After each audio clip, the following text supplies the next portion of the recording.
Let me just say that this is probably my 100th attempt in creating this video. My name is Trey Boatman and I will be submitting my learning module number 3 regarding who controls the academy. In chapters 5 and 6, the chapters discussed basically how the federal government as well as the states regulate higher education institutions and how the Constitution has played a major role in actually implementing some of the policies, but it is still somewhat unclear as to how the Constitution plays that role. It's quite vague, actually. In the first actual question that was posed in regard to who is the higher education system held accountable to, the first thing that I listed on my notes here is the public itself. So providing the public with a reassurance that the individuals that are going through the higher education systems are going to come out and actually be productive citizens among the society in which they live in, by way of making sure that the students are going to reputable institutions where they're coming out and they're learning. Not only are they learning about their interests and their crafts, but they're also using some of that hands-on knowledge and skill out in the workforce.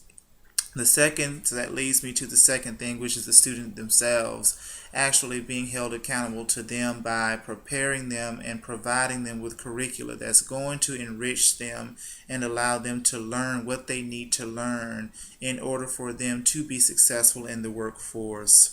The third is the state itself. As it was mentioned in Chapter 5 and Chapter 6, the state plays a major role in the actual processes and the governance of higher education institutions.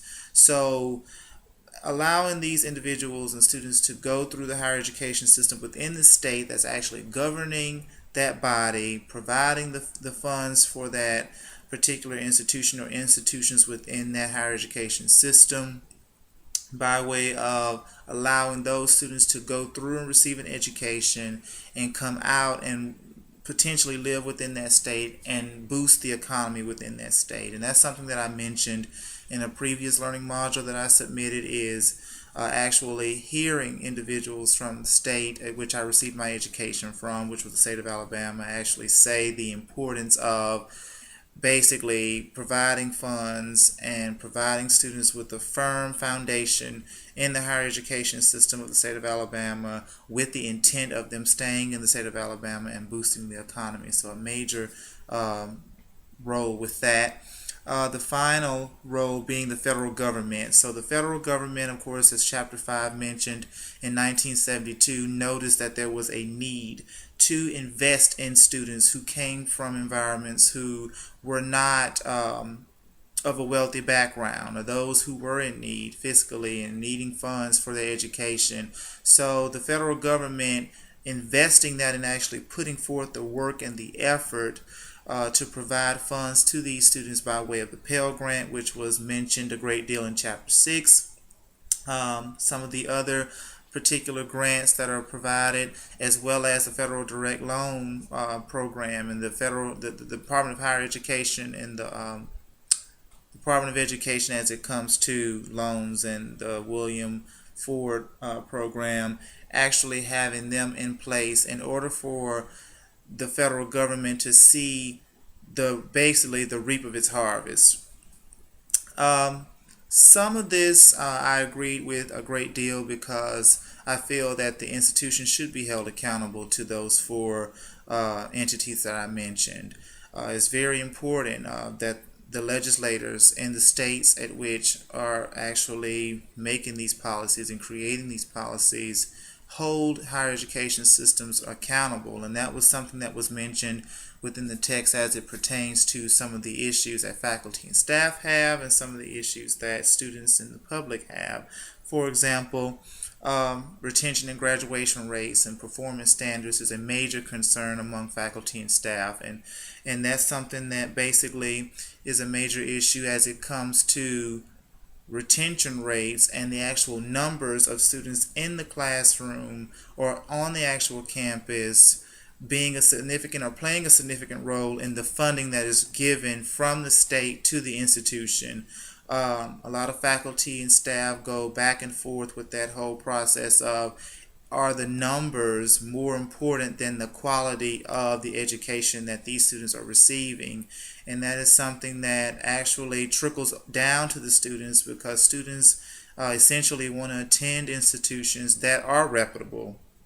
So having that constant issue, graduation rates. Of course, there is a host of issues as it pertains to graduation rates. If your institution is not graduating enough students, that affects your numbers, that affects the reputation. Retention play is right up there with it. If you're not retaining a great deal of freshmen, well, freshmen in general, from their first year to their next year, that affects your funding. So a lot of that.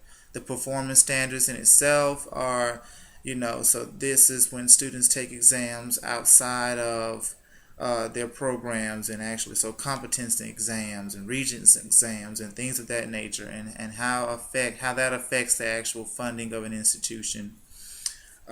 Students in the public have constant issues with steady tuition increase. This is something that is going on across the nation. Individuals are dealing with that.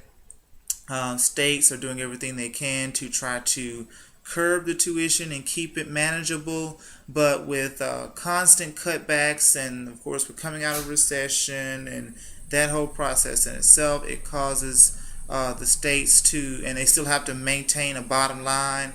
That plays a major role in them as far as creating tuition where it's still reasonable for students. And this is something that I myself noticed from the start of my college career up until the very end of my undergraduate years, of the cost of tuition rising every year. Some of the other questions, so I can overcome these differences. So some of the ways that institutions can overcome these differences is by way of actually sitting down, and I think, and creating an action plan and evaluating all of the factors that play a major role in the downfall, or the gradual downfall of certain processes within the higher education system within their state, and actually talking to the legislators, talking to the members of Congress, and even at the higher level, the governor of the state, and showing how beneficial a quality education could be at a certain rate, and actually putting a plan in place and process to actually implement on that. With regard to my personal opinion of who do I feel controls the academy, I feel a great deal that the state does. I think that when things become unmanageable, or things become out of control, or the Constitution somehow is brought up into the mix, and say, well, this is unconstitutional, we're going to step in and intervene, which happened many years ago during the Civil Rights era.